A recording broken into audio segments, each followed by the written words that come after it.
back to my class. My name is Patricia. So today we are going to learn about present perfect tense in Swahili. So in Swahili we say wakati uliopo timilifu. Wakati uliopo timilifu. Present perfect tense. Wakati uliopo timilifu. So this is the tense which explains about the action which has already done in a short period, okay? So in Swahili we say huu ni wakati unaoelezea kitendo kimeshafanyika wakati mfupi uliopita. Kitendo kimeshafanyika wakati mfupi sana uliopita, okay? So do you remember our previous lessons? So we learned about sentence construction, but we talked about present tense. Do you remember? Do you remember present tense in Swahili? So we use na. This is the tense marker which explains about present tense and simple tenses, okay? So today we are going to learn about present perfect tense. So in present perfect tense, the tense marker that we use in present perfect tense is me. So if you hear someone say, nimepika, nimekuja, nimeenda, nimetembea, that means that is present perfect tense because of the tense marker me.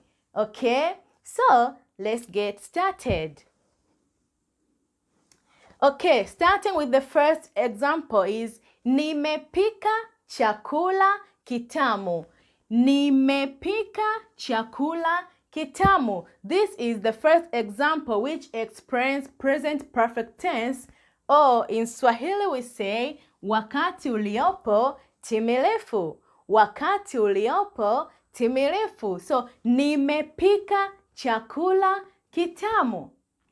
Nimepika chakula kitamu. I have cooked delicious food. Nimepika chakula kitamu. So do you remember? Ni stands to represent personal pronoun I, which in Swahili means mimi. Okay? So ni stands to represent personal pronoun I, which in Swahili is mimi. So mimi nimepika chakula kitamu. This is the subject prefix, okay? Nimepika chakula kitamu. I have cooked delicious food. Nimepika chakula kitamu. But please remember, all these examples are in positive form, okay? All right. Nimepika chakula kitamu. Nimepika chakula kitamu, okay? Another example is umekula chakula cha mchana. Umekula chakula cha mchana. So me stands to represent present perfect tense. So this is the tense marker, okay? Me. Umekula chakula cha mchana. You have eaten lunch. So chakula cha mchana, this is lunch, okay? So you have eaten lunch. So umekula chakula cha mchana. Umekula chakula cha mchana. So me stands to represent is the tense maker which explains the present perfect tense that the action has already done. Okay, so the third example is ameosha vyombo vyote. Ameosha vyombo vyote. Ameosha vyombo vyote. Ameosha vyombo vyote. So the tense marker here is me is the tense marker which explains that the action has already done. This is the present perfect tense. So this is the subject prefix, stands to represent he and she. Ameosha vyombo vyote. He or she has cleaned all dishes. So vyombo, these are dishes, okay? So ameosha vyombo vyote. So the action is osha, which means clean, okay? So ameosha vyombo vyote. He, she has cleaned all dishes, okay? Very good. The next example is wamesoma kitabu cha Kiswahili. Wamesoma kitabu cha Kiswahili.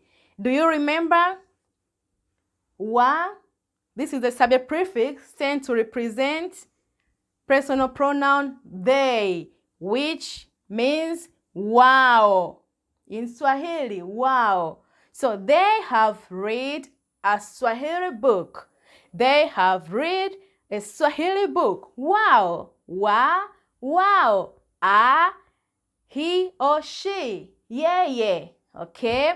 U stands to represent personal pronoun you, which means wewe in Swahili. So please try to practice every day. If you want to speak Swahili language, you need to practice every day, okay? All right. The next example is ameimba wimbo mzuri. Ameimba wimbo mzuri. Ameimba wimbo mzuri. So as I said, stands to represent he or she, which means yeye in Swahili. Yeye ameimba wimbo mzuri. So if you want to remove the personal pronoun yeye, you can just say ameimba without using yeye. Do you remember our previous lesson? Yes, ameimba wimbo mzuri. Yeye ameimba wimbo mzuri. Or you can say ameimba wimbo mzuri. She has sung a nice song. Wimbo mzuri. Nice. Mzuri, nice. Okay? She has sung a nice song. Okay? And our last example is ukuta umeanguka chini. So this is wall. And wall is it. Okay? So ukuta umeanguka chini. So the wall has fallen down. Ukuta umeanguka chini. The wall has fallen down. Okay? So, me stands to represent the tense marker which explains present perfect tense. Please remember, if you hear someone use the tense marker me, that means it's the present perfect tense, okay? And the tense marker na, that is present tense, okay?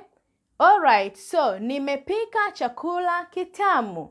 Nimepika chakula kitamu. I have cooked delicious food. Nimepika chakula kitamu.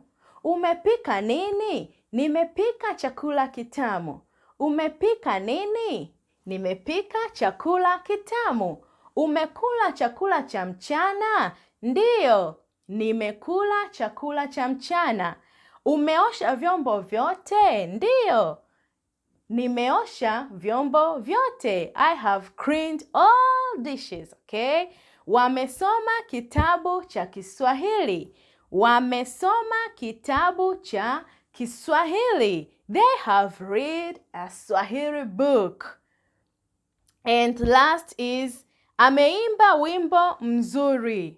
Ameimba wimbo mzuri. She or he has sung a nice song. Okay? So these are the tenses which explains present perfect tense. Wakati uliopo timilifu. Wakati uliopo timilifu. But all these tenses are in positive form. Okay? Are in positive form. So in positive form, we use me. And in negative form, we use ja. Okay? In positive form, we use me, and in negative form, we use ja. So for today, we only talk about positive form, okay? Nimepika, umekula, ameosha. So if I want to say see this tense in negative form, nimepika chakula kitamu, I can say sijapika chakula kitamu. So you remove me and you put ja. And the subject prefix will not be ni, will be si. So this will be our next lesson, okay? So for today, we only see these few examples which express present perfect tense in positive form. So our next lesson will be present perfect tense in negative form, okay? Asante sana. Thank you so much. See you next time. Tuonane wakati mwingine. Kwaheri.